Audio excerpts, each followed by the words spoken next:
നമസ്കാരം. ഓം ഓം ഓം.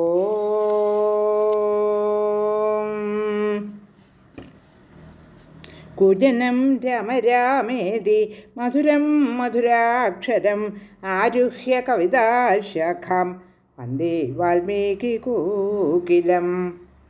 രാമായ രാമഭദ്രായ രാമചന്ദ്രായ വേധസേ രഘുനാഥായ ദാതായ സീതായ പതയേ നമാം. മനോജവം മാരുതതുല്യവേഗം ജിതേന്ദ്രിയം ബുദ്ധിമതാം വരിഷ്ഠം പദാത്മജം വാനരയൂഥമുഖ്യം ശ്രീരാമദൂതം ശരണം പ്രപദ്യേ. ശ്രീമദ് വാൽമീകി രാമായണം ആരണ്യകാണ്ഡം ഷഡ്വിംശ സർഗഃ 26-ാം സർഗം. 25-ാം സർഗത്തിൽ പ്രതിപാദിച്ചിരിക്കുന്നത് രാമനും ഖരനും തമ്മിലുള്ള ഘോരമായ യുദ്ധത്തെ പറ്റിയാണ്. ഇപ്പോൾ രാമൻ്റെ അതിശക്തമായ ബാണങ്ങളാൽ രാക്ഷസന്മാർ മിക്കവരും മരിച്ചു കഴിഞ്ഞിരിക്കുകയാണ്.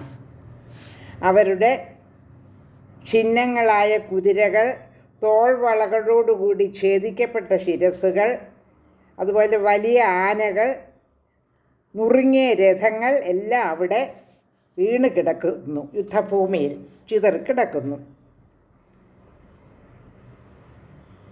ഇവ എല്ലാം കൂടി ആ യുദ്ധഭൂമിയെ അതിഭയാനകമാക്കി തീർത്തു. ശേഷിച്ച രാക്ഷസന്മാർ ഈ ശവശരീരങ്ങളെല്ലാം കണ്ട് വളരെ ഭയപ്പെട്ടു.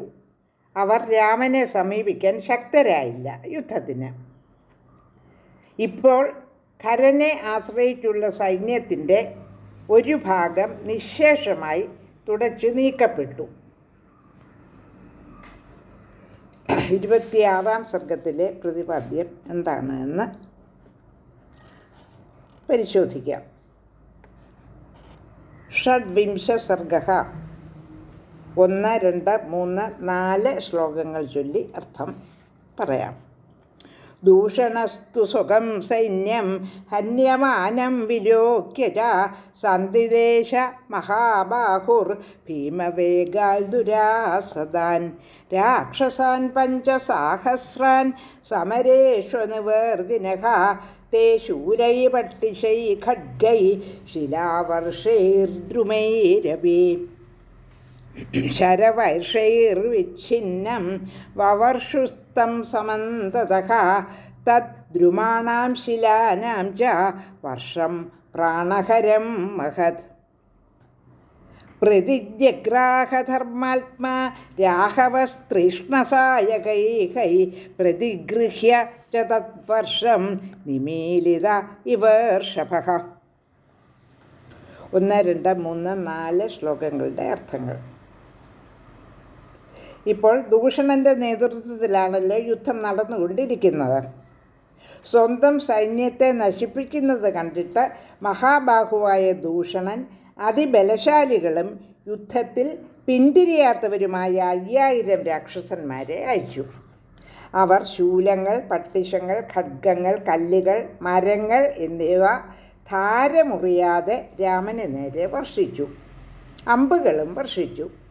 മരങ്ങളുടെയും കല്ലുകളുടെയും വർഷത്തെ ധാർമ്മികനായ രാമൻ തീക്ഷ്ണസായകങ്ങളാൽ നേരിട്ടു. എല്ലാത്തിനെയും പ്രതിരോധിച്ചു. മഴ കൊള്ളുന്ന കാളയെപ്പോലെ അത്ര ലാഘവത്തോടെ അദ്ദേഹം അവയെ നേരിട്ടു. ശ്ലോകം 5. രാമക്രോധം പരം ലേഭേ വധാർത്ഥം സർവരക്ഷസാം തത ക്രോധസമാവിഷ്ട പ്രദീപ്ത ഇവ തേജസാം. സർവരക്ഷോവധത്തിനായി രാമൻ ക്രോധം പൂണ്ടു. ക്രോധം കൊണ്ട് കത്തിജ്വലിക്കും പോലെ ആവിഷ്ടനായി വർത്തിച്ചു. ലോകാ സമസ്ത സുഖിനോ ഭവന്തു.